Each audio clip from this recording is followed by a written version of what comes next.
बिस्मिल्लाहिर्रहमानिर्रहीम। अस्सलाम वालेकुम नाज़रीन, मैं और साजिद तारड़ साहब फोर कॉर्नर्स बेतारड़ में आपके साथ एक मरतबा फिर से हाजिर खिदमत है। और आज के हमारे प्रोग्राम में जो हम बात करेंगे उसके बारे में तो मैं आपको बाद में बताऊंगी। सबसे पहले मैं साजिद साहब को वेलकम करना चाहती हूँ। अस्सलाम वालेकुम साजिद साहब, कैसे हैं आप? वालेकुम अस्सलाम, thank you so much Aziya. Sajid साहब, आज शुक्र है कि हम प्रोग्राम कर रहे हैं क्योंकि तकरीबन 12 घंटे के बाद लाइट जो है वो रिस्टोर होना शुरू हुई है। आज मुल्क में बिजली के ब्रेकडाउन की वजह से तकरीबन 80% हिस्सा तारीकी में डूबा रहा है और 12 घंटे के बाद इस बिजली की बहाली शुरू हुई है। और अभी भी काफी सारे इलाके ऐसे हैं जहां पे बिजली मुकम्मल तौर पर बहाल नहीं हो सकी। क्या कहेंगे इस हवाले से आप? बिजली के हवाले से शासिया इस वक्त मिला जुला सा रिस्पांस है।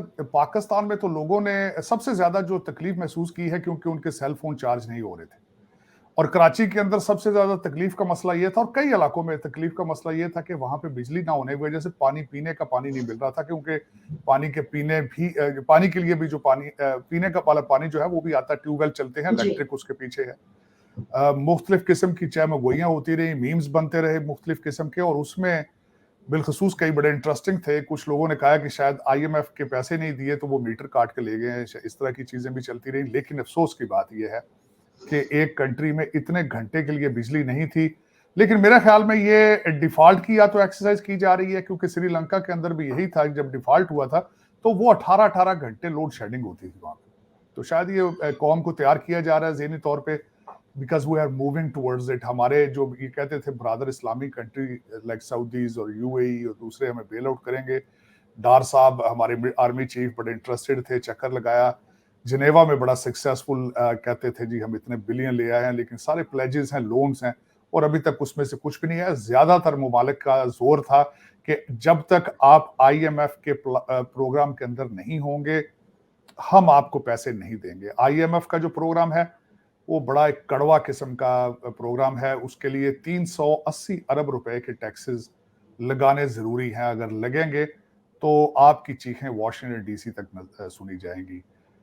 लेकिन सुना है कि उसके बारे में तैयारी शुरू है, उसके बारे में जो एक सदारती आर्डिनेंस के जरिए उसको इन्फोर्स किया जाएगा 380 अरब रुपए को, उसकी तैयारियां शुरू हैं, उसकी समरी तैयार हो रही है।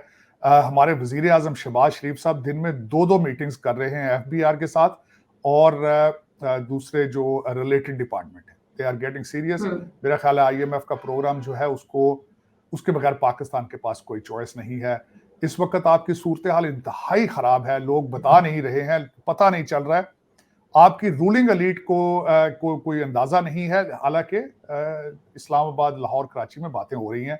हमारे एक बड़े सीनियर वजीर जो हैं, वफाकी वजीर, उन्होंने अगले दिन पब्लिक TV पे कहा है कि लोगों को चाहिए अपनी बेसमेंटों से डॉलर निकालें। दूसरा जो सबसे ज्यादा खतरनाक एनर्जी रिलेटेड क्राइसिस है, वो आपके पास आखिरी 2 शिप आ रहे हैं तेल लेकर, और आपकी ऑयल कंपनीज की LCs नहीं खुल रही, और अगर यही हालात रहे तो फरवरी के अंदर it will be a huge petroleum crisis। और मैं सिमिलैरिटीज बताना चाहूंगा कि पेट्रोलियम क्राइसिस जब आते हैं, जब आप तेल नहीं ले पाते, तो श्रीलंका के अंदर भी यही हुआ था। सबसे पहले पेट्रोल लेने की सलाहियत खत्म हुई थी, उसके बाद पूरी जिंदगी का पहिया रुक गया था, उसके बाद गाड़ियां रुक जाती हैं, उसके बाद चीजें खराब हो जाती हैं।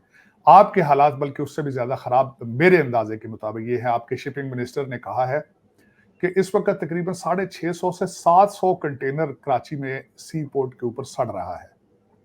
आपके पास देने के लिए डॉलर नहीं है, पैसे नहीं है। साथ उसके जो दूसरा बड़ा धमाका ये हुआ है कि आपके पाकिस्तान में शिपिंग कंपनीज जो है वो छोड़ के जाने के लिए तैयारियां शुरू कर रही हैं। उसका मकसद ये है कि आपकी जो टूटी फूटी एक्सपोर्ट है, आप जो कॉटन टूटा फूटा एक्सपोर्ट करते हैं वो भी रुक जाएगा। तो ये सारे डायरेक्शंस जो हैं खतरनाक हैं, बिल्कुल इसमें कोई शक नहीं है। सियासी जंग जारी है, और जितने आपके सियासत के और एस्टेब्लिशमेंट के लोग हैं, किसी को कोई परेशानी नहीं है कि द पाकिस्तान इज हेडिंग। अच्छा साजिद साहब, 45 अरकान कौमी असम्बली ने अपने इस्तीफे वापस लेने के लिए स्पीकर कौमी असम्बली से रुजू करना शुरू कर दिया है, और ये भी सुनने में आ रहा है कि स्पीकर कौमी असम्बली की जानिब से 45 में से जो 25 इस्तीफे हैं वो मंजूर किए जाने का इम्कान जाहिर किया जा रहा है, इस पर गौर किया जा रहा है। आप क्या कहेंगे? देखिए, पाकिस्तान में पॉलिटिकल इमेच्योरिटी मैं पूछना आपसे ये चाहती हूँ कि PTI आखिर चाहती क्या है? नहीं, पीटीआई कुछ भी नहीं चाहती। पीटीआई ने एक बड़ा यू टर्न लिया है। पीटीआई इस वक्त खैरात का एक अपना जो है वो कटोरा लेकर वो खैरात मांगते फिर रहे हैं। कभी वो एस्टेब्लिशमेंट के कदमों में है। 44-45 एमएनए जो आपने कहा है, वो पहले असेंबली गए तो वहां के दरवाजे बंद थे, फिर स्पीकर साहब के घर गए वो। मैं दो इससे आपने पाकिस्तान की पॉलिटिकल मैच्योरिटी की बात की है, तो मैं उसके ऊपर जरा एक मुफस्सल डिटेल कुछ चीजें बताना चाहूंगा इससे रिलेटेड भी। जी। एक तो ये आना क्यों चाहते हैं? पहले इनका ऑब्जेक्टिव ये था कि यहाँ पे आके ये जी राजा रियाज की opposition leader of the opposition बनेंगे, करंट गवर्नमेंट के लिए इश्यूज बनाएंगे, एक और ड्रामा क्रिएट किया जाएगा। लेकिन जो मेरी खबरें हैं, जब इन्होंने कहा है कि हमें 3 स्टैंडिंग कमेटीज की चेयरमैनशिप चाहिए, एक उसमें से है अकाउंट्स कमेटी, उसकी चेयरमैनशिप चाहिए। क्यों उसकी चेयरमैनशिप? इसलिए चाहिए कि वहां के जो स्टैंडिंग कमेटी के जो चेयरमैन हैं, मुझे नाम उनका मैंने नोट किया था, मेरे सामने नजर नहीं आ रहा इस वक्त, उन्होंने काफी इंकशाफात किए हैं करप्शन के हवाले से, करप्शन के लिहाज के हवाले से। और बिलखसूस उसका मैं रेफरेंस यहाँ पे ये देना चाहूंगा कि एक प्रोग्राम भी किया अगले दिन किसी बड़े सीनियर जर्नलिस्ट ने, उसमें सेनेटर हलालुर रहमान थे। उन्होंने 33 अरब रुपए की करप्शन को सामने लाने की कोशिश की है कि किस तरीके से इमरान खान साहब जाती दफा अपने आखिरी दिनों में सूबा सरहद से केपीके के जो एमएनए और सेनेटर से किस तरीके खूबसूरती के साथ 24 अरब रुपया उनको दिया गया और उन्होंने उसको दिनों में लपेट लिया। उनकी फाइल लेकर सेनेटर हलालुर रहमान साहब नैब के पास गए, उन्होंने भी कुछ नहीं किया। उन्होंने शहबाज शरीफ साहब को इन्फॉर्म किया, उन्होंने भी कुछ नहीं किया। उन्होंने पीटीआई की हायर कमांड को भी उसकी तवज्जो उस डायरेक्शन पे करने की कोशिश की, कुछ उसमें बिल्कुल उनको कोई रिस्पॉन्ड नहीं मिला। दूसरा, ये स्टैंडिंग कमेटी की चेयरमैनशिप इसलिए चाहिए कि अपने पीटीआई के दौर की करप्शन को छुपाने के लिए, ताकि इस पे मजीद और इंकशाफात ना हो सके। लेकिन अब मैं थोड़ा सा इसके बारे में मजीद बात करना चाहूंगा कि इस वक्त जो सबसे ज्यादा प्रॉब्लम में है इस वक्त परवेज लाई साहब और उनकी तीसरी बीवी है पंजाब के अंदर। परवेज लाई साहब के ऊपर सबसे बड़ी जो एलिगेशन है कि 3 महीने के अंदर उन्होंने 300 अरब रुपया जो है वो खर्च किया है। कहाँ खर्च किया है कुछ पता नहीं। तीसरी बीवी है उनकी, उसके ऊपर इस वक्त जो सायरा अनवर जिनका नाम है, उनको एफआईए इन्वेस्टिगेट कर रही है। 3 महीने के अंदर उन्होंने बहुत ज्यादा जायदादें बनाई, खरीदी, बड़े बड़े महंगे गिफ्ट लिए और बहुत ज्यादा पैसा उनके अकाउंटों में गया। तो इस वक्त सबसे ज्यादा इशू जो है वो नए वजीर आला से भी सबसे ज्यादा इशू, जो सबसे ज्यादा मसाइल में घिरे हुए लग रहे हैं, परवेज लाई साहब। उनके बरखुरदार जो है वो पहले ही स्पेन गए, यहाँ से चार्टर्ड जहाज लेकर वहां से फ्रांस जा चुके हैं। उनके बारे में भी कई फाइलें इस वक्त तैयार हो रही हैं पंजाब और सूबा सरहद के अंदर। इस वक्त जो नए हमारे नकवी साहब चीफ मिनिस्टर बने हैं, उनका सबसे ज्यादा, और बल्कि उन्होंने कई अहकामात जो है फेडरल गवर्नमेंट के जो कई दफा पहले कॉरस्पॉन्डेंस हुई थी लाहौर की एफआईए ऑफिस से, उस पर पहले रिस्पॉन्ड नहीं दिया जाता रहा। लेकिन मेरे ख्याल में, मेरी इंफॉर्मेशन के हिसाब से आज उस पर एक्शन शुरू हो चुका है। फाइलें तैयार करके मुकम्मल करके फेडरल गवर्नमेंट को एफआईए के ऑफिस जा रही हैं of related to the Parvez लाई साहब और उनके फैमिली के साथ। तो दर हकीकत अगर देखा जाए तो सियासत की जब मैं बात करता हूं, 3 और चीजें मैं डिस्कस करना चाहूंगा। बड़े मजेदार 3 किस्म के बयान। एक छोटी सी, जी बिल्कुल आप डिस्कस कीजिए, साथ में एक छोटा सा क्वेश्चन मैं भी करना चाहती हूँ कि इस्तीफे वापसी के लिए ईमेल और व्हाट्सएप का सहारा लिया जा रहा है, इसकी कानूनी हैसियत के ऊपर भी थोड़ी रोशनी डालिएगा। देखिए, कानूनी हैसियत उसकी कुछ नहीं है। इस्तीफे देकर वापस लेना, एक तो वो आउटडेटेड पुरानी डेटों में इस्तीफे जा चुके हैं। उन पे उनका मेरे ख्याल में इस वक्त पीटीआई एक केयास और मैंने जिस तरह पहले बताया आपको कि कंफ्यूज है, नर्वस हैं कि उन्हें नहीं पता हमने क्या करना है क्या नहीं करना। 3 दिन पहले उनकी कुछ स्टेटमेंटें कुछ और थी, आज इस्तीफे वापस लेने हैं, मर्जी की असेंबलियों में बस बैठना है। एक अजीब किस्म का केयास है। वजीर आला की जो पोजीशन है, नकवी साहब को चैलेंज करना है। They are confuse and nervous मेरे ख्याल में, चाहे वो ईमेल करें चाहे वो मेल करें, जो कुछ भी करें। लेकिन मेरे ख्याल में पाकिस्तान में पॉलिटिकल स्टेबिलिटी और ये पूरा पॉलिटिकल सारा जो इस वक्त स्ट्रक्चर है, एक किसी वक्त रैप अप होता नजर आ रहा है। मैं उसके बारे में भी डिटेल बताऊंगा। बल्कि 3 स्टेटमेंटें जो हैं आपके सियासी जो चीजें हैं उनके बारे में मैं बात करना चाहूंगा। एक तो ये आपके 44 एमएनएस वाला है सियासी। दूसरा, इस वक्त आपके एक सियासी लीडर ने बयान दिया है कि 6 जर्नैल और 5 जज जो हैं वो पाकिस्तान की किस्मत के फैसले करते हैं। उसके बाद साथ ही कैप्टन सफदर साहब का एक नारा इस वक्त बड़ा गर्म है पाकिस्तान के अंदर। उन्होंने कहा है कि इलेक्शन से जी पहले बिल्कुल। एहतसाब जरूरी है। उन्होंने कहा साकिब निसार, जनरल फैज और जनरल बाजवा, इनका एहतसाब होना चाहिए, उसके बाद हम इलेक्शन की बात करेंगे। 3 नारे इस वक्त लग रहे हैं, 4 नारे। अब देखें कि आप मुझे लग रहा है कि पूरी की पूरी सियासत जो है इस वक्त वो किसी वक्त भी रैप अप हो सकती है। आपके पास इस वक्त इस तरह के अल्ल तल्लों की गुंजाइश मौजूद नहीं है। ये जो आपका पॉलिटिकल सिस्टम है आपकी इकॉनमी को सपोर्ट नहीं कर सकता इस वक्त। सिर्फ और सिर्फ इस वजह से आप ये सांस ले रहे हैं कि शायद आप इस वक्त आपकी असेंबलियां या अगर सिस्टम को रैप अप किया जाए तो IMF आपको अगला पैकेज ना दे, वरना इमेच्योरिटी और करप्शन और मिसमैनेजमेंट ये सब जो है ये आपके इस करंट सेटअप का एक हिस्सा मौजूद है। और जब इस तरह मुल्क में हालात होते हैं तो इसमें सबसे ज्यादा फायदा कौन उठाता है, मैं बताता हूँ। इसमें सबसे ज्यादा फायदा जी आपकी ब्यूरोक्रेसी उठाती है, एस्टेब्लिशमेंट फायदा उठाती है, क्योंकि लॉ एंड ऑर्डर नहीं होता, उनके करप्शन के रेट बढ़ जाते हैं और मनमानियां की जाती हैं। दूसरा फायदा इस वक्त क्या हो रहा है, डॉलर भी अफगानिस्तान जा रहा है, आटा भी अफगानिस्तान जा रहा है। पाकिस्तानी कौम के लिए एक सख्त वक्त आ रहा है, क्योंकि जखीरा अंदोजी शुरू हो चुकी है रमजान के लिए। मैं कई लोगों को जानता हूं, अपने दोस्तों को जानता हूं, जो हमेशा उनका जो स्लोगन है वो ये कहते हैं कि हमने 1 महीने के अंदर 11 महीने की कमाई करनी है। तो वो टाइम आने वाला है, आटा मजीद महंगा होगा, हर चीज महंगी होगी और दोबारा सस्ती नहीं होगी। ये सारा कुछ आने वाला है। लेकिन देखा जाए तो जो मैंने सारे वाकयात आपको पहले भी बताया था कि आपके 700 कंटेनर कराची सी पोर्ट पर सड़ रहे हैं। इन हालात में भी रिसेंटली $1.2 बिलियन की लग्जरी गाड़ियां इंपोर्ट की गई, क्योंकि ना कोई किसी जगह पे सजा है, ना जजा है, ना नैब है, ना कोई अदालत है, ना कोई सिस्टम है। इस वक्त एक केयास है, एक अफरा तफरी है। और ये जो आपकी आज बिजली बंद हुई है, इसमें कौम के मजीद हौसले पस्त हो गए। लोगों के ज़हन में जो एक खौफ था वो एक खौफ मजीद गहरा हो गया है कि पाकिस्तान के साजिद साहब, अंदर बिजली से तो मैं आपको बताऊं कि हमने कोशिश की कि हमें कहीं से मोमबत्तियां मिल जाएं, तो पूरी मार्केट में मोमबत्ती शॉर्ट हो गई थी कि वो नहीं मिल रही थी, क्योंकि रात हो चुकी थी और लाइट अभी तक आई नहीं थी। तो हम लोग कोशिश कर रहे थे कि चले यूपीएस वगैरह सब कुछ बंद हो चुका है, तो लाइट का कोई सिस्टम किया जाए कि मोमबत्ती जला ली जाए, तो पूरी मार्केट में मोमबत्ती भी नापैद हो गई थी, वो भी नहीं आप मिल रही थी मोमबत्ती इस वक्त। नहीं, शाहजी आप मोमबत्ती की बात कर रहे हैं। खान साहब ने बड़ी खूबसूरती से बड़ा अरसा पहले कहा था कि मुर्गियां और कट्टे पालें। मेरा ख्याल वो टाइम आ चुका है। खान साहब की जो एक दुआ थी, चाहते थे, ख्वाहिश थी उनकी कि कौम पत्थर मुर्गियों के पे और जमाने की। कट्टों पे और पत्थर के जमाने में चले जाएं। अपने बच्चे इनके लंदन में चीजें एंजॉय करें, इनके अपने जितने रुफका हैं जो डुअल सिटीजन हैं वो रिंग रोड पे डाके मारें, दूसरी चीजें करें। मलक रियाज साहब के पैसे आए, कितनी खूबसूरती के साथ हमारे अमीरुल मोमिनीन ने उनके लिफाफे में डालकर पेश किए। कादर यूनिवर्सिटी के साथ एक्सचेंज कर लिए गए वो पाउंड। कल परसों अदालत के अंदर किस खूबसूरती के साथ बताया कि $3.4 मिलियन जो है एक हाउसिंग स्कीम में इन्वेस्ट किए गए, एक हॉस्पिटल के। लेकिन फिर भी अमीरुल मोमिनीन हैं, वो कहते हैं अय्या का नाबुदु व अय्या का नस्तईन। कौम उनके पीछे पागल है। अल्लाह माफ़ करे, वो रोज़ाना सुबह शाम कहते हैं ये सियासत नहीं जिहाद है।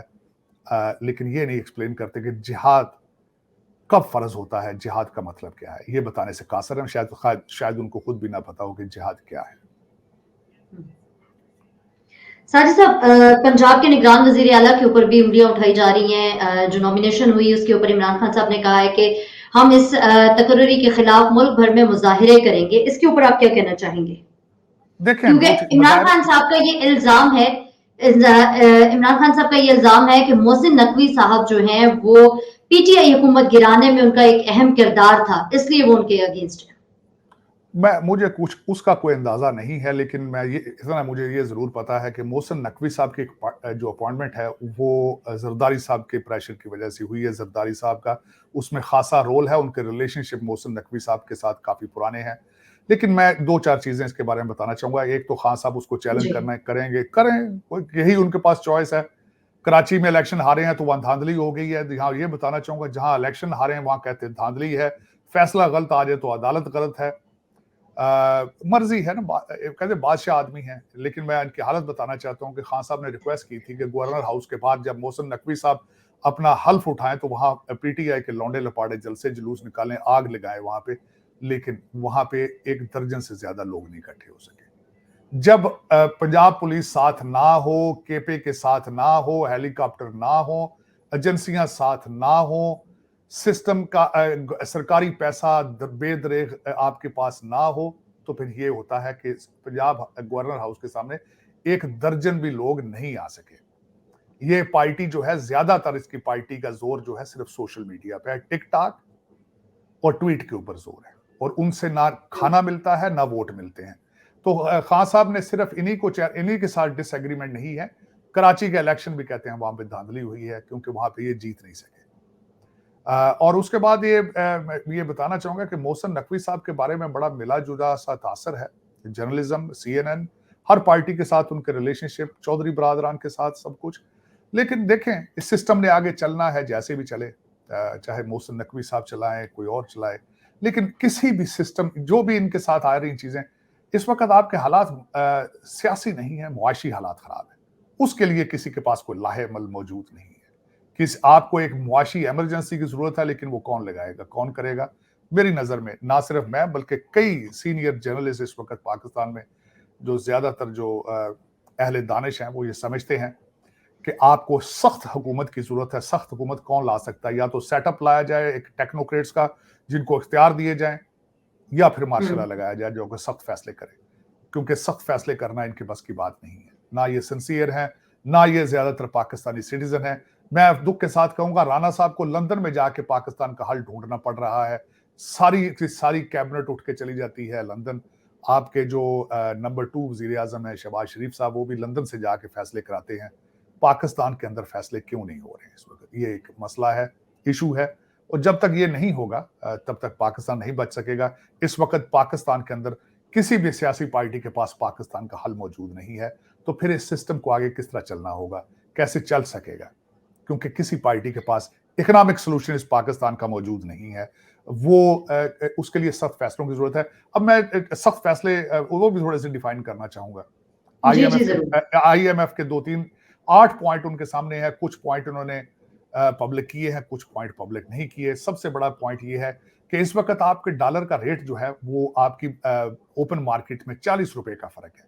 सबसे पहले तो IMF की डिमांड है कि जो बाहर मार्केट का रेट है वही डॉलर का रेट होना चाहिए, नंबर 1, और वो अगर वो आता है तो महंगाई छत पे चढ़ी जाएगी। दूसरा उनका प्रोग्राम है कि जायदाद की खरीदो फरोख्त के ऊपर विद होल्डिंग का उसको बढ़ाया जाए।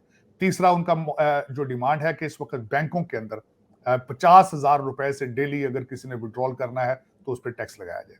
तो 3-4 इस तरह के और मुआहदे हैं। जहां तक सुना जा रहा है, रूमर्स हैं, बात की जा रही है कि उनका ये भी क्वेश्चन है कि पाकिस्तान आर्मी अपना बजट कम करे या आर्मी की तादाद कम करे। अब पता नहीं इसमें कितनी हकीकत है, मैं इसको वेरीफाई नहीं कर सका, लेकिन it is a pressure from the IMF कि आप कोई ऐसी चीजें करें जो ऑपरेटेबल हों, देखी जा सके, की जा सके।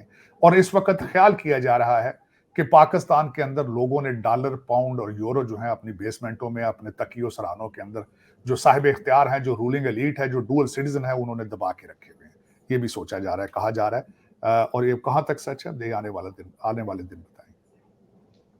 अच्छा साजिद साहब, अभी कुछ दिन पहले ऐलानात हुए, एक कॉन्फ्रेंस भी हुई, जिस डोनर्स कॉन्फ्रेंस की मैं बात कर रही हूँ कि वहां पर सैलाब मुतासरीन के लिए इमदाद देने की बात की गई। मैं जानना चाहूंगी कि क्या वो सिर्फ ऐलानात थे, या वो इमदाद यहाँ तक पहुंचेगी, उन मुस्तहीकीन तक पहुंच पाएगी? क्योंकि आपको पता है इस वक्त पाकिस्तान में शदीद तरीन मौसम है, सख्त सर्दी है पूरे मुल्क में, और जो सैलाब मुतासरीन है वो बिल्कुल बेयारो मददगार हैं, कोई भी पूछने वाला नहीं है। देखिए, वो इमदाद तब पहुंचेगी अगर माजी के अंदर वो इमदाद जो थी वो जलजला ज़दगान तक पहुंची थी। माजी के अंदर वो इमदाद जो आपको पैसे मिले थे कोविड की मद में, वो पहुंचे थे असली जगह पर। अगर वो नहीं पहुंचे तो ये सैलाब की इमदाद वो किस तरह पहुंचेगी, ये कौन प्रेडिक्ट कर सकेगा? कि माजी के अंदर आप सिंसियर नहीं थे और आज आप सिंसियर हो चुके हैं, ये कौन इसकी गारंटी देगा? ये मैं भी इस चीज की गारंटी नहीं दे सकूंगा बिल्कुल, क्योंकि उसकी वजह ये है। और ना सिर्फ आपने जो इमदाद की बात कर रहे हैं उसमें से अभी तक आपको $1 भी नहीं मिला। वो सारे, मैं हमेशा ये कहता था, वो कमिटमेंट्स हैं, वो प्लेजेस हैं, प्लेज किया है हमने पैसे देंगे। किसी ने ये नहीं कहा कि जाती दफा ये ले जाएं आप अपने साथ। और उसमें लोग अब आपको सऊदी अरेबिया सबसे ज्यादा आपकी सारी उनके दिफाई मसाइल, उनके दिफाई इश्यूज को आप डील करते हैं। पाकिस्तानी सबसे ज्यादा मजदूरी करने कहाँ जाते हैं? सऊदी अरेबिया जाते हैं। तो उनके जो डेवोस में उनके अगले दिन सऊदी अरेबिया के फाइनेंस मिनिस्टर ने जिस तरीके से आपको आपकी इमदाद के बारे में और बिलखसूस साथ टर्की और मिस्र के बारे में बातें की हैं, वो दिमाग को वो झंझोड़ देने वाली बातें हैं। लेकिन ये कि आप इस वक्त आप मशहूर हो चुके हैं कि आप यू आर नॉन वर्केबल, चाहे आपको जितना भी पैसा दे दिया जाए उससे नहीं होगा, क्योंकि जब तक आप खुद कोशिश नहीं करेंगे अपने पाँव पर खड़े होने की, दुनिया कितना अरसा आपको सपोर्ट करेगी, कितना अरसा आपको खैरात देगी।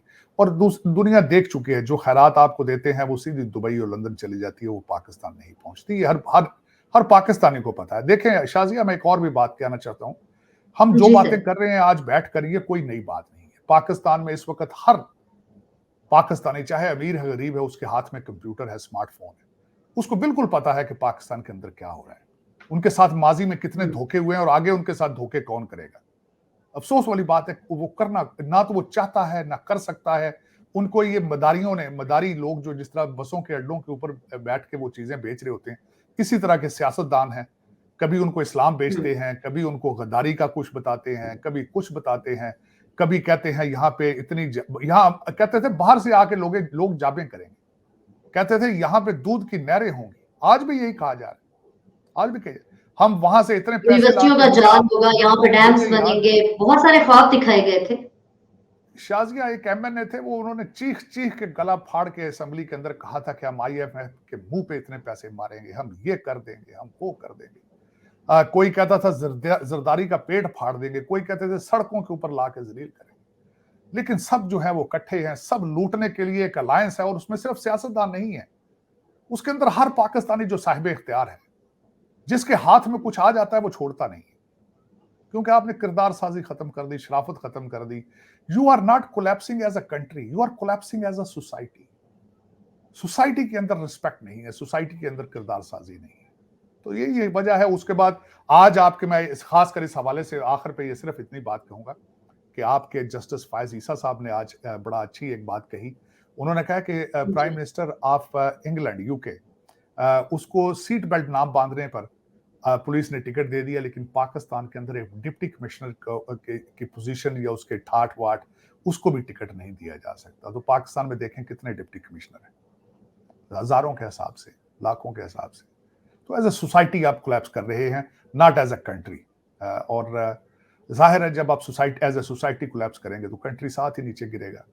इस वक्त आपके हालात के ऊपर सिर्फ दुआ खैर हो सकती है, इसके अलावा कुछ नहीं हो सकता। उसकी वजह यह है कि आपने अपनी पस्तियों के नए स्टैंडर्ड दरियाफ्त कर लिए हैं। मैं हमेशा ये समझता था कि अब हम अपनी पस्तियों को टच कर चुके हैं, इसके बाद हमारे पास कोई चॉइस नहीं है, हमें वापस उठना होगा।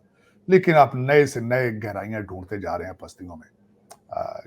जिस मुल्क के 700 कंटेनर कराची सड़ रहे हैं सब्जियों के, दालों के, चीजों के, उसको चाहिए था कि $1.2 बिलियन की गाड़ियां भी इंपोर्ट करता। उनके वुज़रा किस खूबसूरती के साथ बिजनेस क्लास में घूम रहे हैं, कभी दुबई जाते हैं, कभी लंदन जाते हैं, कभी डाइवोस जाते हैं, कभी जनेवा जाते हैं, और साथ उनके 100 बंदा जाता है, सरकारी खर्चों पे जाते हैं। आपके जो पीडीएम है, उन्होंने अपनी वजारतें एक दूसरे के साथ तकसीम कर रखी हैं और उसको बुरे तरीके से लूट रहे हैं। पीटीआई का जहां हाथ पड़ता है, मैंने आपको बताया उनके तो खैर नंबर ही इतने हैं कि जीरो खत्म हो जाते हैं। तीन महीने में 300 अरब रुपया, 24 एमएनएज आखिरी दिनों में 33 अरब रुपया। जिन बच्चों की दाढ़ी मूछे नहीं है, अब अरबों के टीके लगाते हैं पाकिस्तान को। हर पाकिस्तानी को पता है, कोई नई बात नहीं हम कर रहे। लेकिन मेरे ख्याल में कौमें जब जवाल की तरफ जाती हैं तो इसी तरह के हालात पैदा होते हैं। बहुत शुक्रिया साजिद साहब, प्रोग्राम का वक्त भी खत्म हुआ चाहता है। सियासत के हवाले से बात करना चाह रही थी, लेकिन वो आप पहले से ही उसमें इंक्लूड कर चुके हैं। तो इंशाल्लाह अगले प्रोग्राम में मैं और साजिद साहब दोबारा आपकी खिदमत में हाजिर होंगे। अपना फीडबैक हमें देना मत भूलिएगा। मुझे और साजिद साहब को इजाजत दीजिए। अल्लाह हाफिज। पाकिस्तान जिंदाबाद।